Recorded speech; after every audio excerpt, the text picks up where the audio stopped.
कर बढ़ाते हैं, तो उनके माध्य ब्रह्मा बाबा के माध्यम से सबको ही ज्ञान मिलता है। तो आपको भी अब ये ज्ञान मिलेगा कि ये ज्ञान क्या है।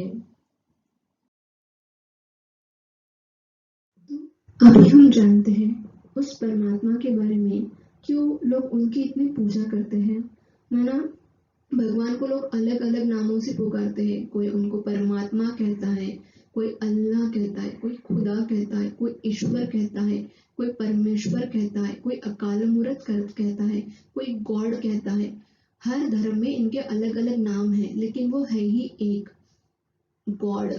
जीओडी, जनरेटर ऑफ डिविनिटी, जो हमारे अंदर डिवाइन वर्चुअस को डेवलप करते हैं। तो वही अभी उनके बारे में सुनते हैं।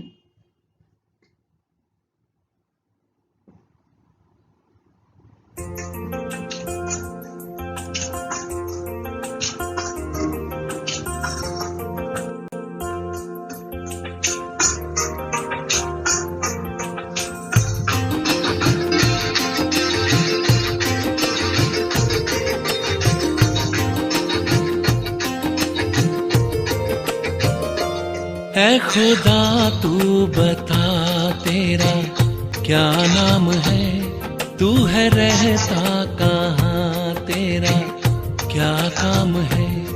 ऐ खुदा तू बता तेरा क्या नाम है, तू है रहता कहाँ, तेरा क्या काम है, क्या है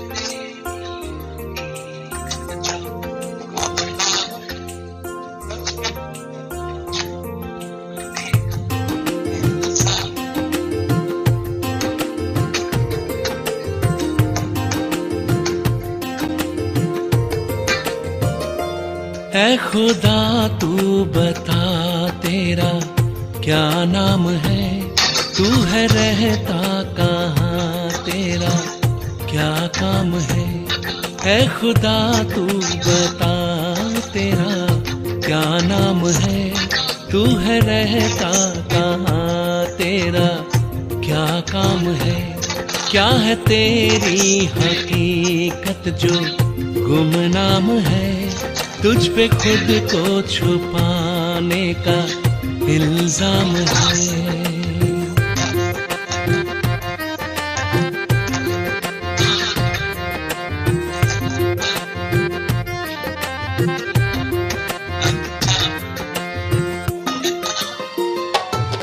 तूने दुनिया बनाई क्यों, मकसद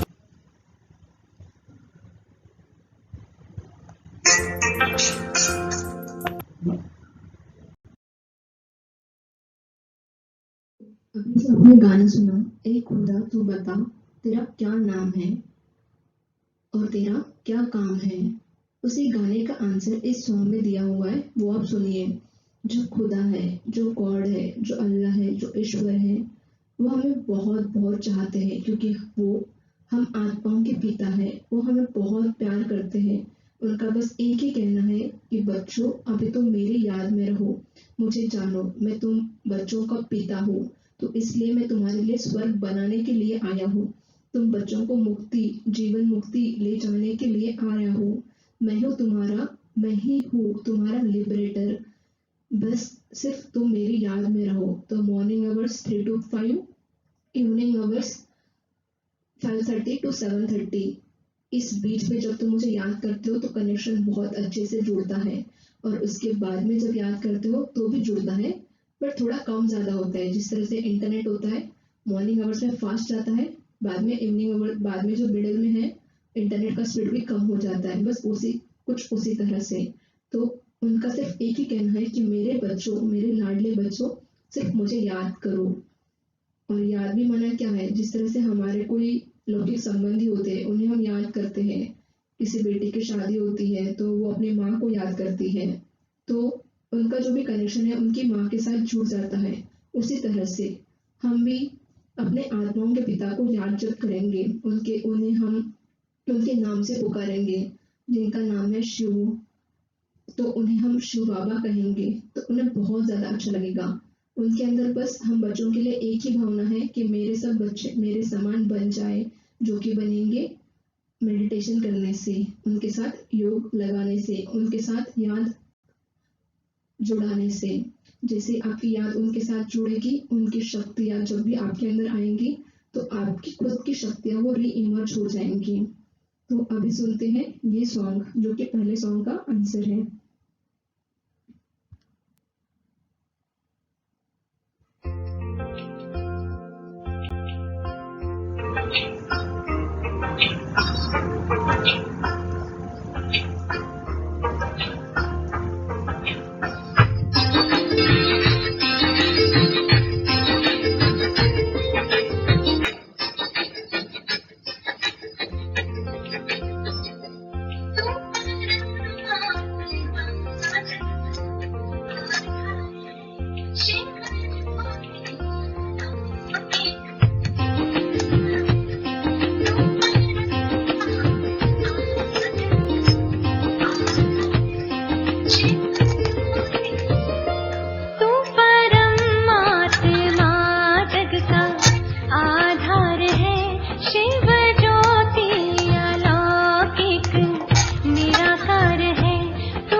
तो आपने जाना हमारी आत्माओं के पिता कौन है, जो हमारी आत्माओं के पिता है, जिनका नाम शिव बाबा है। बस उन्हें एक बार आप दिल से कहना, मेरा बाबा। आपकी जो भी प्रॉब्लम है उसको सामने रखते हुए बाबा को कहना, मेरे बाबा आ जाओ, मेरी प्रॉब्लम दूर करो, मुझे इस मुश्किल से निकालो। तो वो बंधे हुए हैं आपकी मदद करने के लिए। बस सिर्फ दिल से कहना है, मेरा बाबा। तो चलो आगे का लेसन सुनते हैं अभी।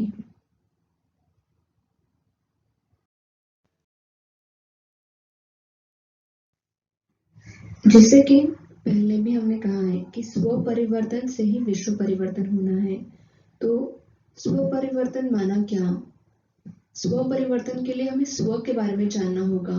तो जब भगवान आते हैं तो पहला क्वेश्चन वो पूछते हैं कि मैं कौन हूँ, इसका आंसर दो। तो मैं बोलूंगी मेरे शरीर का नाम ये है, मेरा क्वालिफिकेशन ये है, मेरा प्रोफेशन ये है। तो सब चीजें मेरा को बिलोंग करती है। तो वो पूछते हैं कि मैं कौन हूँ, तो उसके बारे में अभी हम जानते हैं। तो उसका आंसर वो खुद ही देते हैं। तो उनका कहना है कि जैसे अगर कोई हम गाड़ी चलाते हैं तो गाड़ी को चलाने के लिए हमेशा एक ड्राइवर लगता है, कितनी भी ब्रांडेड गाड़ी हो, लेकिन अगर उसमें ड्राइवर नहीं होगा तो गाड़ी नहीं चल सकती है। नहीं तो फिर वहां पे एक रिमोट लगेगा, माने कोई कंट्रोलिंग सिस्टम होता है जो कि इंस्ट्रूमेंट को कंट्रोल करता है। तो उसी तरह से आपका ये जो स्थूल शरीर है, जो यहाँ पे दिखाया हुआ है कि जो कि सिर्फ एक हड्डी और मांस का ढांचा है, जैसे आप देख सकते हो ये हड्डी और मांस का ढांचा है। अगर ये शरीर आपका है तो अगर इसके अंदर आत्मा ही नहीं है, तो हम सभी जानते हैं आत्मा तो एक एनर्जी होती है। अगर आत्मा शरीर में है तो ही हम हैं, अगर आत्मा निकल जाती है तो हमारा कोई इंपॉर्टेंस नहीं। माना अगर हमारे शरीर में आत्मा है यहाँ पे तो ही हम जीवात्मा कहलाता है। जीव और आत्मा दोनों मिलकर जीवात्मा बनते हैं।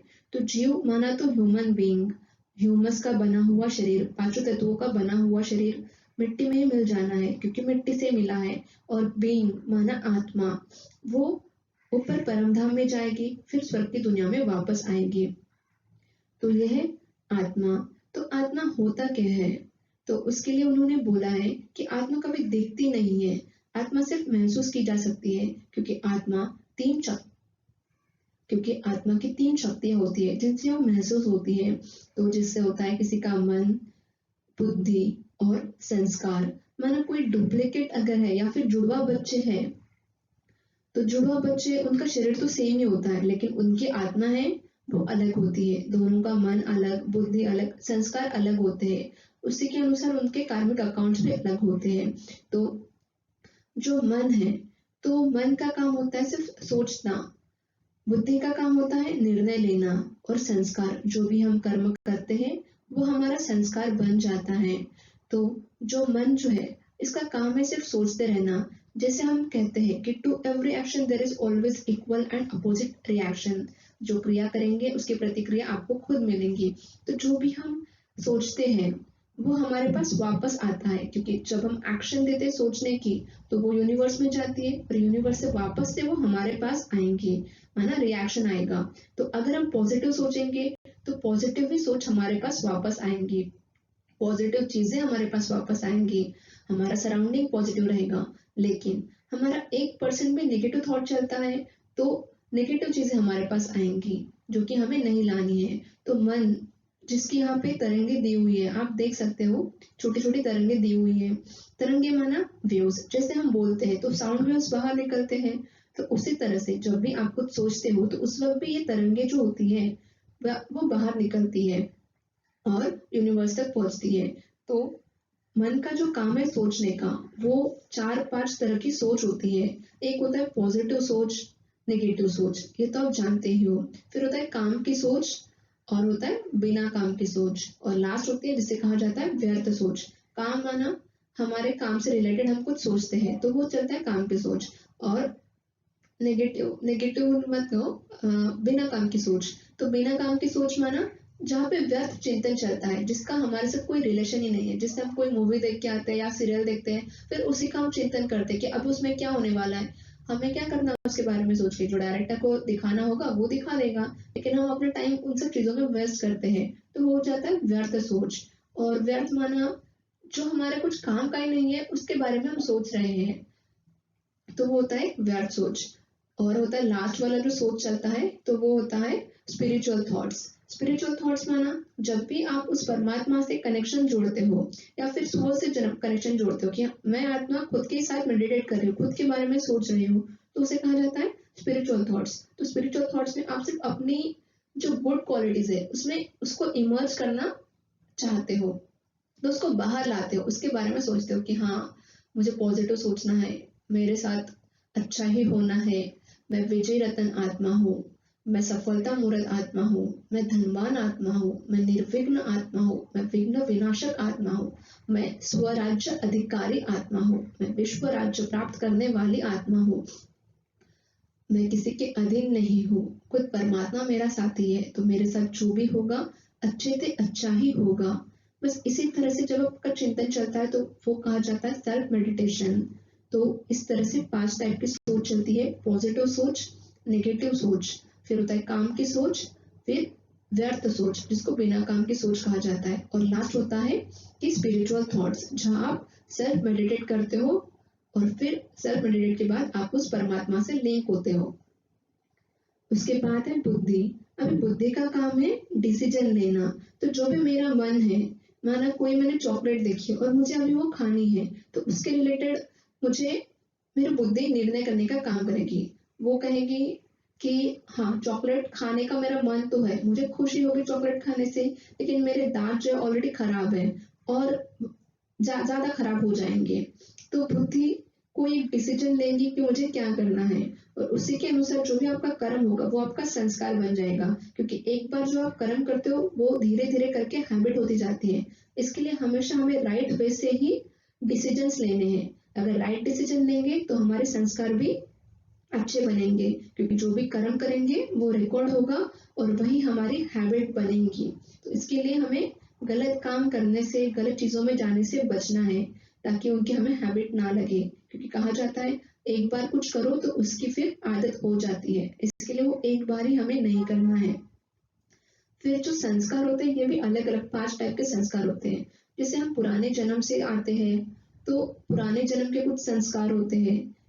फिर कहा जाता है कि हम जिस घर में पलते हैं उस घर के भी कुछ संस्कार होते हैं। फिर जिस देश में हम पलते हैं उस देश के भी संस्कार होते हैं। और फिर जहाँ पे आप जिस नेचर में पलते हो वहाँ के भी कुछ संस्कार होते हैं। जैसे अमेरिकन के संस्कार अमेरिकन जो लोग होते हैं, अमेरिकन जो आत्माएं होते हैं उनके संस्कार कुछ अलग होते हैं। इंडियन के संस्कार कुछ अलग होते हैं। उस तरह से जिस कल्चर में आप पलते हो वो कल्चर के भी संस्कार आपने होते हैं। और सबसे मोस्ट इम्पोर्टेंट संस्कार जो होते हैं जो हमें परमात्मा के घर से नीचे आते वक्त ही प्राप्त होते हैं। जैसे माना नेचर ने हमें उस संस्कारों में ढाल के ही बनाया हुआ है, तो वो संस्कार जो होते हैं वो 3 टाइप के होते हैं। एक है सात्विक संस्कार वाली आत्माएं, राजसिक संस्कार वाली आत्माएं और तामसिक संस्कार वाली आत्माएं। माने ये जो एक पिक्चर की तरह प्ले होता है, एक होता है डायरेक्टर जिसको हम कोई परमात्मा कहते हैं, जिनका काम है स्वर्ग की रचना करना और हम आत्माओं को जीवन मुक्ति तथा मुक्ति देना। और बाकी जो आत्माएं जैसे पिक्चर में होता है, कोई पिक्चर आप देखते हो तो डायरेक्टर रहेगा, फिर हीरो हीरोइंस, फिर सपोर्टिंग एक्टर्स और फिर लास्ट में होता है कि villain to end the game, to end the picture. तो उसी तरह से ये जो बना सृष्टि चक्र है बोलते हैं ये बना बनाया हुआ है।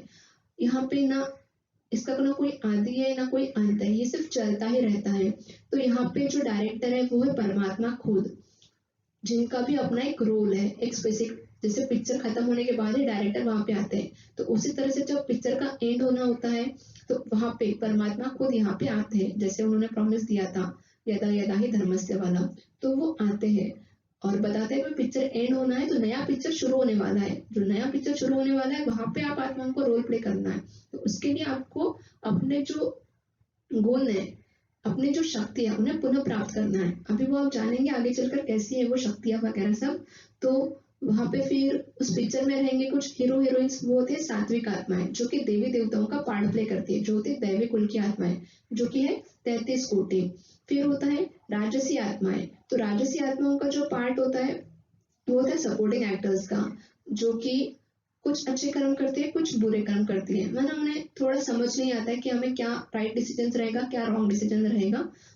उनके जो भी संस्कार रहेंगे राजसी संस्कार उनसे उनके अनुसार उनके कर्म होते हैं। लेकिन जो सात्विक होते हैं वो 100% शुद्ध आत्माएं होती है, तो इसीलिए उन्हें देवी देवता कहा जाता है। उनके कर्म हमेशा श्रेष्ठ ही होते हैं और इसीलिए उनका गायन भी देवी देवताओं के माफिक होता है।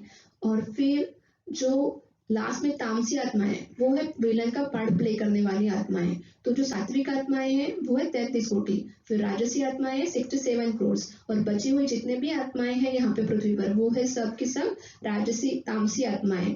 तो वो जो तामसी आत्माएं वो तो विलन का पार्ट प्ले करेंगी, तो वो क्या करते हैं सृष्टि पर बहुत ज्यादा अधर्म बढ़ाएंगी। उनके अंदर राइट क्या है रॉन्ग क्या है, वो रॉन्ग को ही राइट समझते हैं, क्योंकि उनका आना भी वैसे टाइम पे होता है कि जहाँ पे धर्म बहुत ज्यादा अधर्म की तरफ बढ़ जाता है और वही लोग अधर्म बढ़ाने में रिस्पॉन्सिबल होते हैं। तो फिर लास्ट में क्या होगा, भगवान का खुद आना पड़ेगा अधर्म का विनाश करने के लिए, सब आत्माओं को अपने साथ ऊपर लेके जाना होगा और फिर वापस से यहाँ पे धर्म की स्थापना होगी। तो वहां पे एक नई दुनिया बनेगी, जो नई दुनिया रहेगी उसको स्वर्ग कहलाएगी। और वो जो स्वर्ग है वहां पे 100% अच्छाई होगी, बुराई का नाम भी नहीं। इस तरह से कहा जाता है वहां पे अग्नि भी नहीं है, सब काम सोलर रेडिएशन पर ही होता है। उस तरह से वो नई दुनिया बनेगी। तो इस तरह से है मन बुद्धि संस्कार, इसी से आप किसी भी आत्मा को जान सकते हो। जैसे भी कोई आत्मा हमारे पास आती है तो हमें पहले ही फीलिंग्स आ जाती है कि ये मेरे लिए सही है कि नहीं है। हम किसी आत्मा के साथ फर्स्ट टाइम भी अप्रोच होते हैं तो किसी से मिलकर बहुत अच्छा लगता है और किसी से मिलकर अच्छा नहीं लगता है, क्योंकि हमारे संस्कार होते हैं पूर्व जन्म के उस तरह से रिकॉर्डेड। तो इस तरह से तीनों चीजों की मिली हुई है आत्मा, दैट इज मन बुद्धि और संस्कार। अभी आत्मा जो होती है इसका नाम है सोल। आप इसको कह सकते हो कि सोर्स ऑफ यूनिक लाइट। मैंने हर एक जो सोल है चाहे वो सात्विक राजसिक तामसी हो, हर एक का रोल पृथ्वी ने अपना अपना बनाया हुआ है। जैसे महाभारत दिखाया हुआ है उसमें भी कौरवों का अपना रोल दिखाया हुआ है। अगर वो नहीं होते तो महाभारत नहीं बन सकते थे, क्योंकि हर एक आत्मा का एक स्पेसिफिक रोल है। तो हर एक आत्मा जो है वो एक यूनिक है, मतलब सोर्स ऑफ यूनिक लाइट, कि हर एक आत्मा यूनिक है। पृथ्वी में उसका जो रोल है वो दूसरा कोई नहीं प्ले कर सकता, इसी के लिए उसको वो रोल दिया हुआ है। और लाइट माना क्या होता है, एनर्जी होता है, तो एनर्जी माना it can neither be created nor be destroyed, it is just converted from one form to another form। माना अगर आत्मा एनर्जी है तो इसको क्या होने वाला है, अलग अलग जन्म मिलने वाले हैं, जो कि आप आगे जानेंगे कितने हैं करके। अभी आगे का लेसन सुनते हैं।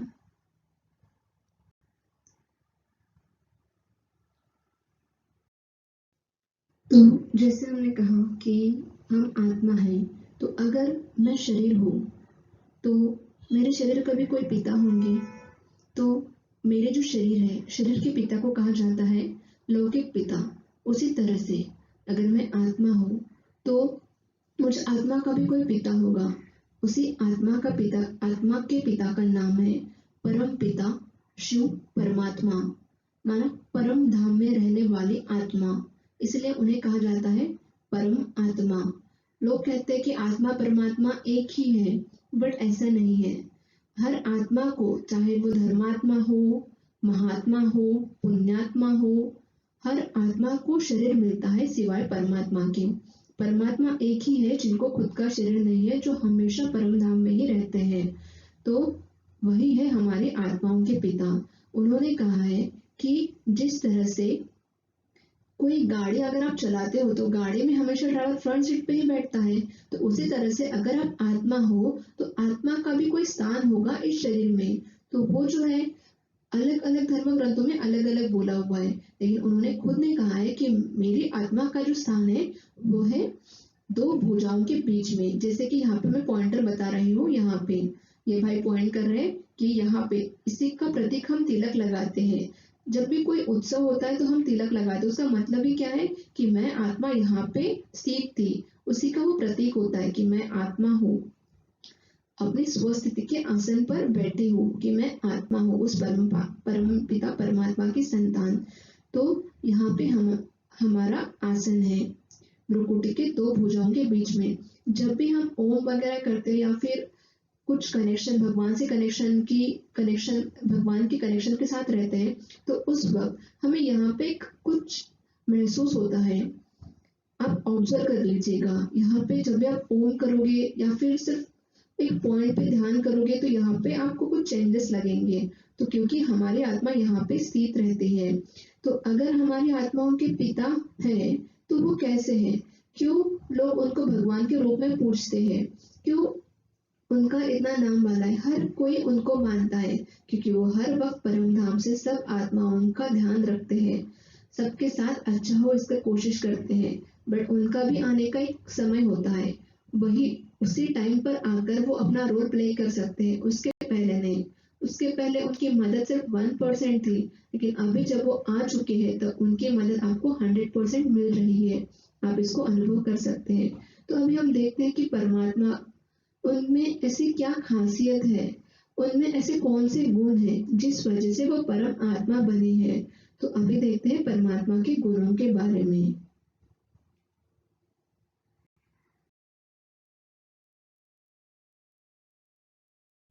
तो हमने क्यों भगवान को इतना ज्यादा पूजा है, क्यों हम परमात्मा को, सुप्रीम पावर को इतना ज्यादा मानते हैं, क्योंकि उनके अंदर इतने सारी क्वालिटीज है, इससे भी बहुत ज्यादा क्वालिटीज है, इसमें कुछ से बताई हुई है। जैसे हम कहते हैं कि शांति स्वरूप, हम शांत स्वरूप आत्मा है, हम प्रेम स्वरूप आत्मा है,